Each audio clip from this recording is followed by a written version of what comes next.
He's like, well, I'm just talking to you, innit? I'm saying, what do you want to be, a Muslim or what, mate? I want to be a Muslim. What sort of Muslim do you want to be? I want to be a tall one. Tall one? What? Get out of here. You crazy? You must be a lunatic.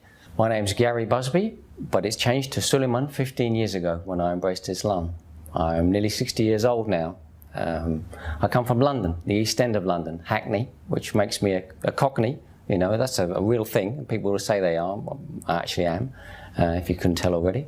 Like a lot of regular English guys, you might say, I would have said if there was a box to tick on a form, what's your religion? You would tick that box, Christian. And then someone would say, okay, when did you last read the Bible? And you'd say, oh, I don't remember reading it at all, you know, or maybe I did at school.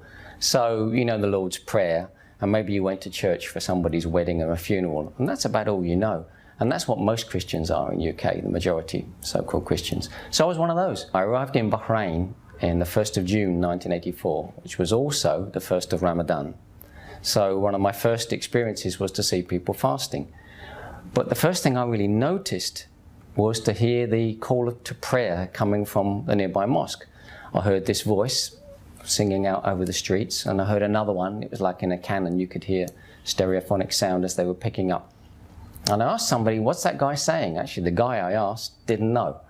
But after some couple of tries, I found somebody that told me what the guy is saying. I said, oh, that's interesting. That's a very straightforward thing to say. It's not something sort of weird and poetic. It's just a straightforward, you know, come to the prayer. You know, that's what it's saying. Interesting. Okay, never mind. I didn't give it too much more thought, but I was working with Muslims. They were fasting in that first month, and they could see I was interested, so they started to give me answers to simple questions. You know, so you pray. How often do you pray? What do you say when you pray? Oh, okay. I can't say I was overly excited about that. I just thought, that's interesting. It's something different.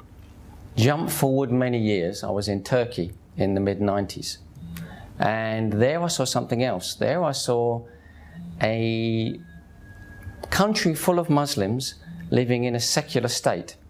I realized particularly during the Ramadans in Turkey, Ramazan as they call it there, the people who were fasting and the people who were not fasting, they're coexisting because there was no prohibitions there on the opening of cafes and drinking in the street, smoking, whatever. So you saw people choosing their fast rather than it being an overall cultural blanket. That's when I perceived something more. I started to notice there was a link between the people who I'd got to know and like and the ones who were fasting. It was a straight positive correlation, as a statistician would say. You know, this is a significant at the 95% level, you know. And I joined in. I just did that spontaneous thing. I said, I'm going to try this. What exactly do you have to do? Dawn to dusk? Yeah, okay, fine. It's not just a question of ignoring a few cups of tea.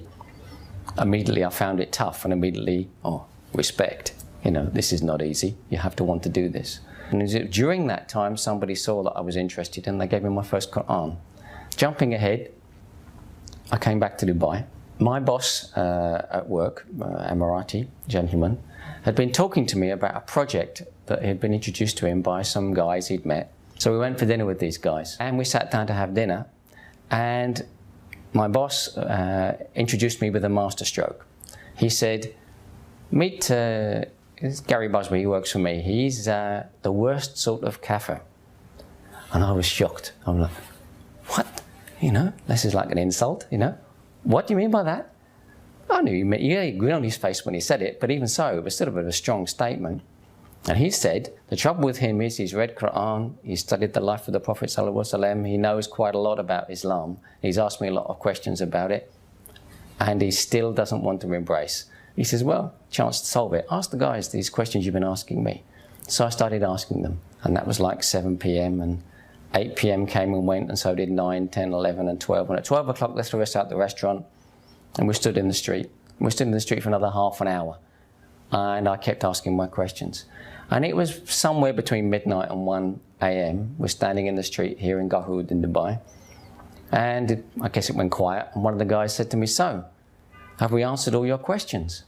And I said, yeah, I guess you have.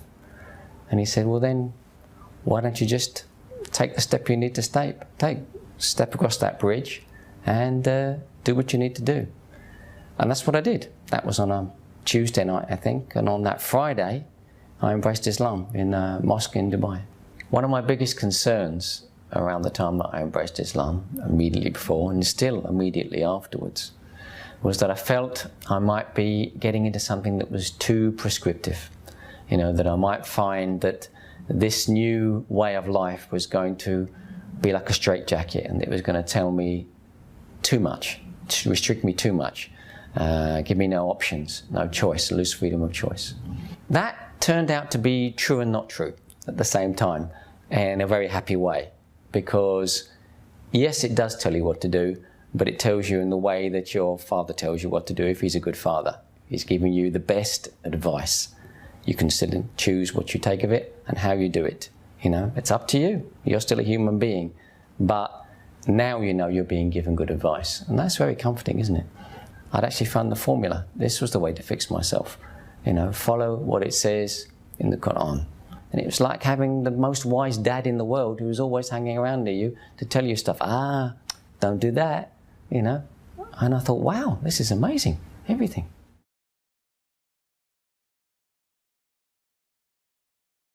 It's going to sound obvious, but just don't be scared. This isn't as exciting as jumping out of an aeroplane. I've done that too, and that was a lot more stupid. This was the smart one. So just do it. Trust me, it's going to be fine.